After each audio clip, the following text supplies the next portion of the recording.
आता बातमी आहे तुम्हाला सावध करणारी। तुमची मुलं सतत मोबाईलमध्ये डोकं घालून बसतात का? ऑनलाईन कुणाशी बोलतात का? याकडे तुमचं लक्ष नसेल तर सावधान, कारण हिंगोलीतल्या एका तरुणानं ऑनलाईन गेमद्वारे ओळख झालेल्या तरुणाच्या सांगण्यावरून घर सोडलं आणि थेट हरियाणा गाठलं। नेमकं या प्रकरणामध्ये काय घडलंय बघूया।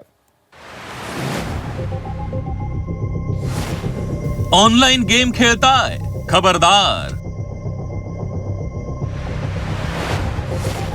ऑनलाईन गेमच्या नादात तुमच्या मुलाचा गेम।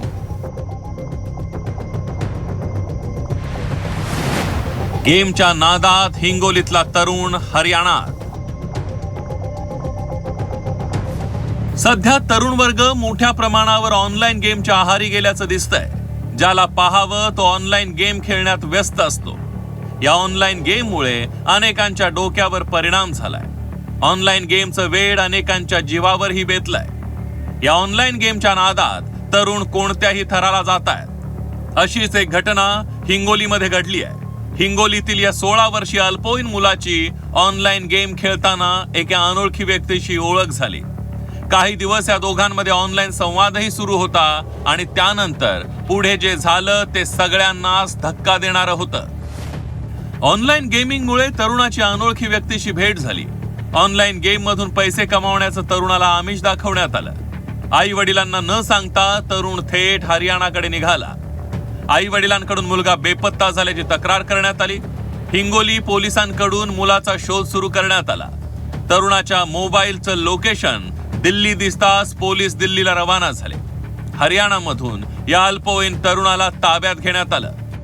ऑनलाईन मित्र म्हणले माझे, तर मित्रांनी मला बोलवलं दुसऱ्या देशात। त्यांच्याकडे मी गेलो, कामाचे लालच पैसे देत बोलवलं त्यांनी मला। त्यांच्याकडे मी भेटायला गेलो त्यांना। मी गेमवर ओळख झाली ती कसं बोलणं व्हायचं काय? ऑनलाईन कॉलिंगवर। आणि त्यांनी काय तुला आमिष दिलं होतं की तुला कुठं बोलवलं त्यांनी?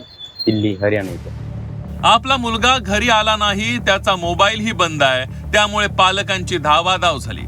पोलिसांच्या तत्परतेमुळे हा मुलगा परत आपल्या आई वडिलांकडे आलाय। मात्र ही घटना सगळ्याच पालकांच्या डोळ्यात अंजन घालणारी आहे।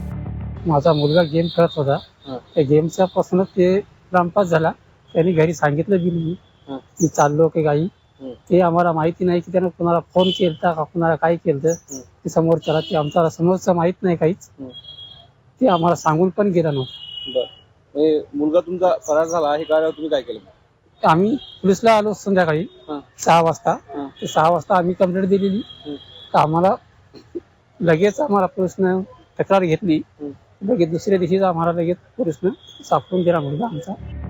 अल्पवयीन मुलांनी ऑनलाईन गेम खेळताना कुणाच्याही बोलण्यावर विश्वास ठेवू नये आणि पालकांनीही आपल्या मुलांवर अधिक लक्ष द्यावं, असं आवाहन हिंगोली पोलीस अधीक्षक निलाभ रोहन यांनी केलंय। तरुणांना हेच आव्हान आहे की हे अशा प्रकारचे गेम्स याच्यात तुम्ही पडू नका, कारण गेम्स सगळे ऑनलाईन फसवणूक वगैरेचे मेन कारण आहेत। आणि अशा प्रकारचे गेम्स मध्ये पडून आणि ते तिकडे तिकडे गेले की तुम्हाला प्रत्येक सोसायटीमध्ये तुमच्या आई वडिलांना तुमचे नातेवाईकांना त्रास होतो आणि मग नंतर तुम्हाला शोधावं लागतं। तर ह्याच्या कुठल्याही प्रकारचे अशा प्रकारचे गेम्समध्ये पडू नका, कारण हे सगळे खूप ऑनलाईन गेम्स मध्ये फसवणूक लोकांची होत आहे। आजकालची तरुण पिढी ऑनलाईन गेमच्या आहारी जाऊ लागली आहे। कुणी गेमच्या नादात घर सोडतंय, कुणी आत्महत्या करतंय, कुणाची फसवणूक होते तर कुणी आणखी काही करताय।